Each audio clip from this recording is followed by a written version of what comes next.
Want them to go. That gets them out of the way so that we can feed the faster animals over there, right in the middle of the exhibit. And then Chris is up top, and he's going to be tossing in about 80 pounds or so of food for the biggest, fastest fish in here, and that's the tunas. And also the dolphin fish. They're right at the top. You saw that.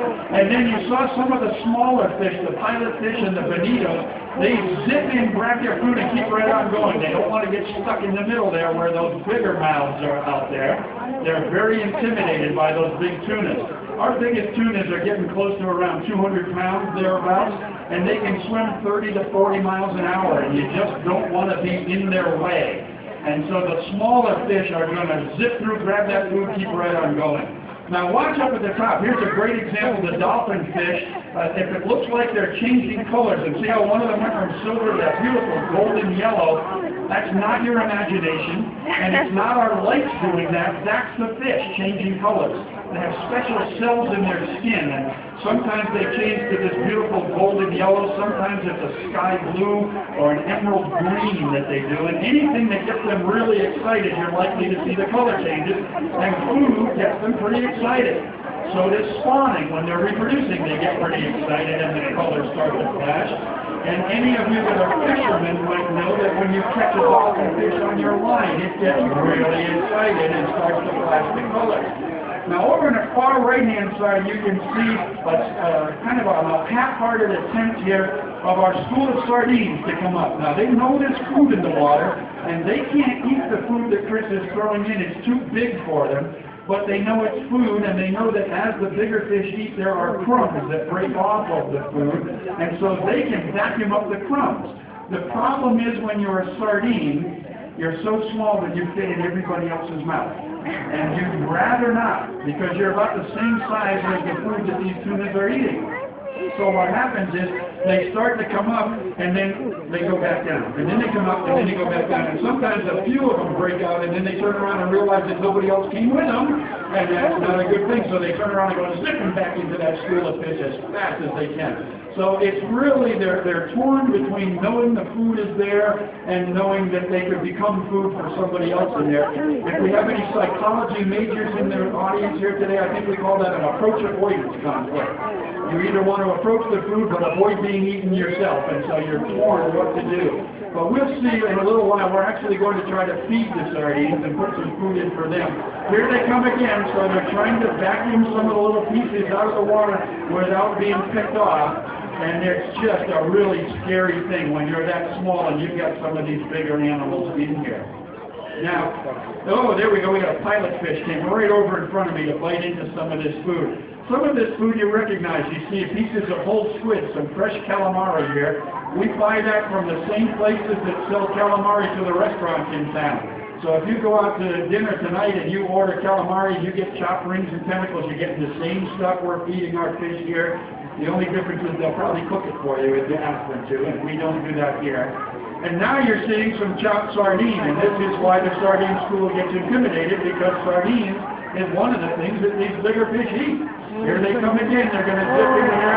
Oh, maybe not. Yeah, well, maybe. No, maybe not. There's one that that one went the wrong way. That doesn't usually end well. If you turn left and everybody else turns right, you're out there all alone, and that doesn't usually end very well for the sardines. So, but they'll be back. They'll keep coming and going here, and that's kind of exciting. Now, I mentioned the dolphin fish changing colors. That those of you that speak Spanish, you may recognize the name dorado.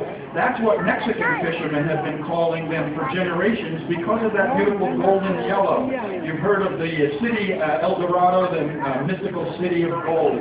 Well, this is the fish dorado, the golden fish. So that's where that name comes from for the same fish that we call dolphin fish.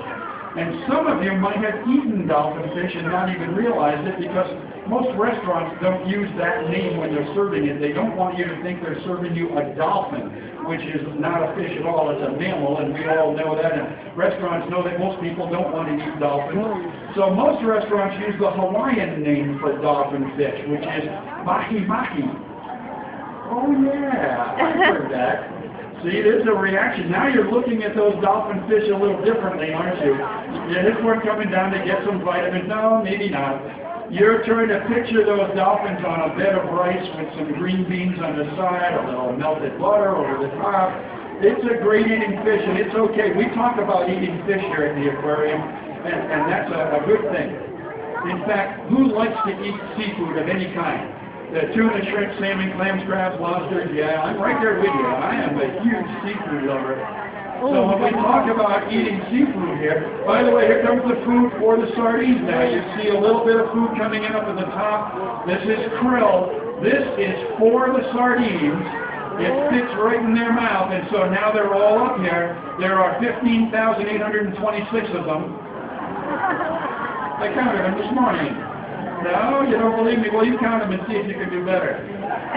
Now, notice how disorganized this school of sardines is right now. This is when they're the most likely to get picked off because they're concentrating on getting their own food, and they may not see a predator coming, but guess what? We just fed all the predators.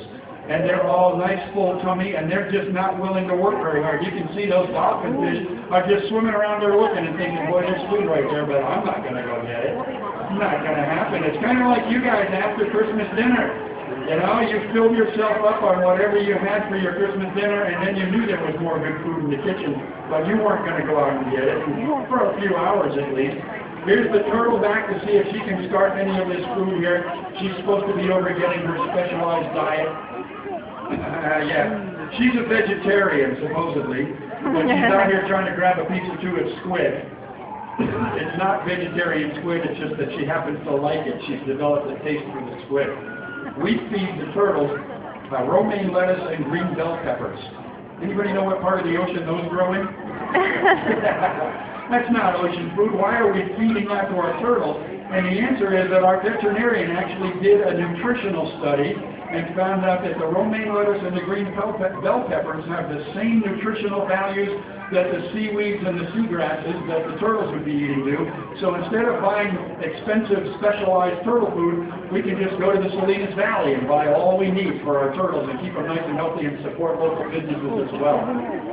Now when I talk about eating seafood, I want to come back to that for just a minute. The dolphin fish or mahi-mahi is actually a good choice for you to choose if it comes from the United States fisheries, because our fisheries are pretty well managed in this country.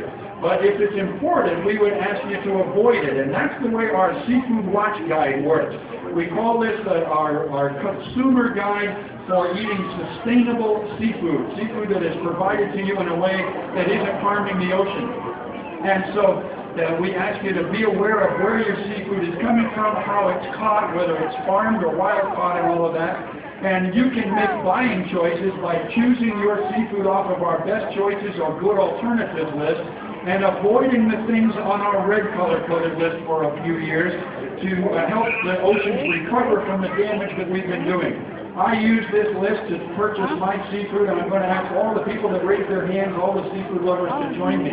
If you would like a copy of this list to have with you, we have two different technologies. One is a little older technology. We call it the hard copy. For those of you that remember when we used to print everything out and read this way. For those of you that like to read off of your phone, we have a free app called Seafood Watch that you can download onto your iPhone or your Android and let your phone keep track of what you should be eating and what you should avoid to help keep the oceans healthy. So I hope that you will all join us in our crusade to try to protect the oceans so that our children and our grandchildren can continue to enjoy watching these animals for decades to come and enjoy